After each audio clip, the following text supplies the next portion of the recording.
siamo a Ceregnano, in provincia di Rovigo, presso l'azienda sperimentale Sasserami di Veneto Agricoltura, dove quest'oggi si è tenuto un seminario sulla coltura del nocciolo e poi seguito da una visita in campo. Sentiamo i protagonisti.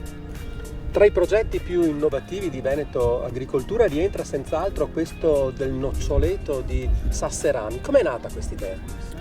Questa idea è nata, devo dire, grazie a un impulso che è stato dato dalla Confagricoltura di Rovigo in particolare, che vedendo l'interesse dei suoi soci, sollecitati anche dalle grandi aziende nazionali che consumano tantissimo frutto di nocciolo, l'interesse di fare nuovi impianti, la constatazione era qui nessuno l'ha mai vista questa coltivazione, quindi non conosciamo quali cultivar scegliere, che tecnica colturare adottare, e quindi l'impulso è stato quello di dire: facciamo un campo prova dove testiamo le più importanti varietà, sia vecchie che nuove, un po' come facciamo nei frutteti qui di Sasserami, e soprattutto la tecnica culturale, quindi vedere i diversi materiali. Ecco, quindi l'idea è nata così, con un forte impulso proprio dal mondo agricolo, e noi abbiamo risposto attivando una collaborazione importante col mondo universitario. E a proposito di mondo universitario, l'Università di Perugia, forse non è un caso. Certo, l'Università di Perugia è oggi in Italia il centro di eccellenza. Loro vengono da un territorio dove la coltivazione del nocciolo, la corilicoltura è molto importante, e hanno investito negli ultimi anni molto anche nel miglioramento genetico, ottenendo per esempio quella tonda francescana che anche qui sta dando dei risultati, mostrando di essere sicuramente molto adatta anche all'ambiente della pianura veneta. Quindi un po' come facciamo in generale, quando Veneto Agricoltura avvia un nuovo progetto, cerca le competenze e cerca di portare a casa le competenze migliori che ci sono nel nostro paese. La coltura del nocciolo non è tipica del Veneto. Per quale motivo? Bella domanda. Allora, sicuramente la risposta è certo, non è tipica del Veneto. Se pensiamo che solo 5 anni fa avevamo una trentina di ettari in tutto il Veneto, oggi ne abbiamo 700, quindi siamo la regione che in Italia sta crescendo con il maggior tasso di incremento per quanto riguarda le piantagioni, ed è pensabile, quando cominceremo a vedere i risultati produttivi, che diventi anche la nostra una regione importante. Il motivo è di tipo ecologico. Il nocciolo è una specie che non è tipica degli ambienti delle nostre pianure, è una specie che cresce anche in pianura, c'è anche in natura, però si adatta molto bene a terreni di tipo collinare. Ecco, nella nostra collina, forse per questioni anche storiche, è mancata quell'input, ma d'altra parte l'abbiamo visto con altre cose, quindi non vuol dire il fatto che questa non sia stata coltivata nel passato che il Veneto non possa essere una destinazione estremamente importante per questa nuova promettente cultura, promettente soprattutto perché è in grado di garantire un reddito importante ai nostri agricoltori. Quindi le attese sono molto grandi.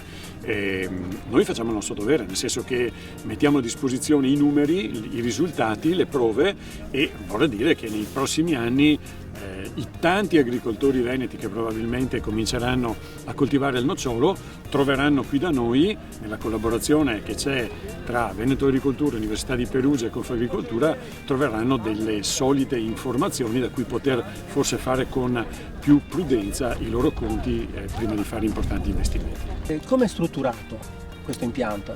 Allora, questo impianto praticamente si stende su una superficie di circa 1,3 ettari. È lungo 330 metri da pezzamento per una larghezza di circa 32 metri. Si tratta di 7 file, dove la prima fila è la fila degli impollinatori. Cosa significa questo? Allora, questo significa che è stata messa qua proprio perché la direzione dei venti prevalenti è praticamente da questa direzione, quindi il vento prevalente è vento di bora, quindi soffia sulla fila degli impollinatori, e l'idea è quella che appunto porti il polline verso tutte le altre piante per agevolare l'impollinazione delle piante, ecco. Quindi poi le altre file cosa? Le altre file praticamente abbiamo 4 varietà che sono quelle principali che ci sono in Italia, quindi la tonda Giffoni, abbiamo la tonda gentile delle Langhe, abbiamo la tonda romana e la tonda francescana, che è una varietà che deriva da incrocio tra la tonda Giffoni e la tonda romana, appunto fatta dall'Università di Perugia. Quante sono complessivamente le piante? Le piante sono circa 530, grosso modo, le piante. Poi invece per quanto riguarda l'irrigazione? Allora, l'irrigazione abbiamo optato per un impianto di subirrigazione, ci sono 2 ali gocciolanti che sono distanti 50 cm dalla pianta, quindi dalla fila, e profondi 30 cm. È una manichetta rigida forata, 1,6 litri ora, e la spaziatura tra un foro e l'altro è di 60 cm. Perché un impianto di nocciolo qui nel Veneto, in questo pezzo di pianura padana?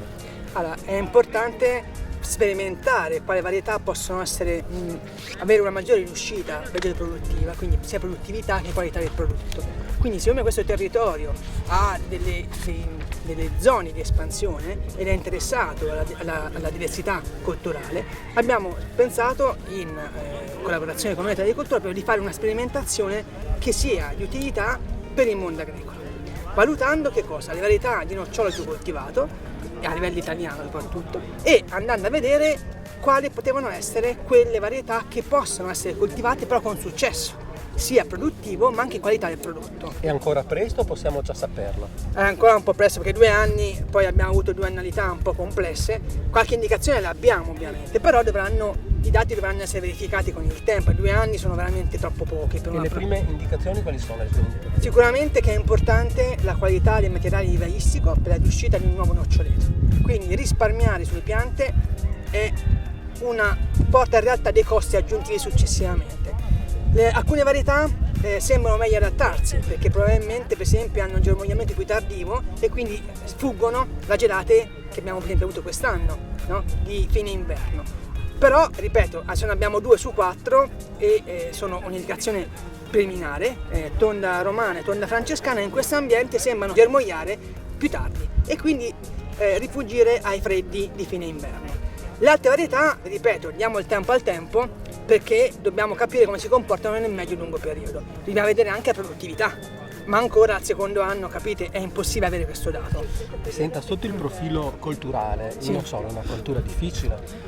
No, non è una cultura difficile, cioè non è paragonabile come difficoltà tecnica ai meleti, ai pereti, però richiede comunque applicazione tecnica, cioè non è che può essere abbandonato a se stesso. Le tecniche culturali sono più lineari, c'è un'alta meccanizzazione, richiede chiaramente soprattutto gestione degli stress. L'idea è nata dalla nostra associazione dei giovani agricoltori qua della provincia di Rovigo, che tra le varie diverse possibilità e opportunità che ci sono in frutticoltura hanno iniziato a vedere anche il discorso del nocciolo. Il nocciolo è una pianta coltivata in Italia in diversi areali, non qua in Veneto, e l'Italia è un grande consumatore di nocciole, per cui siamo degli importatori netti, per cui è nata così l'idea di iniziare a sperimentare, soprattutto a vedere quali potevano essere le varietà che potevano essere coltivate nel nostro areale. E visto che qui in Veneto abbiamo un'agenzia che si occupa proprio di questo, Veneto Agricoltura, che si occupa della sperimentazione in campo, e ci sono proprio delle aziende qua a Rovigo, è nata quest'idea con la collaborazione dell'Università di Perugia proprio per fare un impianto sperimentale con diverse varietà per vedere proprio l'adattamento qua da noi. Questa è un'opportunità proprio economica per gli agricoltori, in quanto il conto economico è un conto economico positivo. Chiaramente, come in tutte le cose, bisogna avere professionalità, sapere cosa andare a piantare, sapere esattamente quali sono, le tecniche di coltivazione, in modo tale che poi si porta a casa il raccolto. Quali sono gli interessi di Loacker per un impianto come questo? Noi siamo qui perché vogliamo vedere questo campo sperimentale, vogliamo vedere le sperimentazioni che stanno facendo qui in Veneto Agricoltura.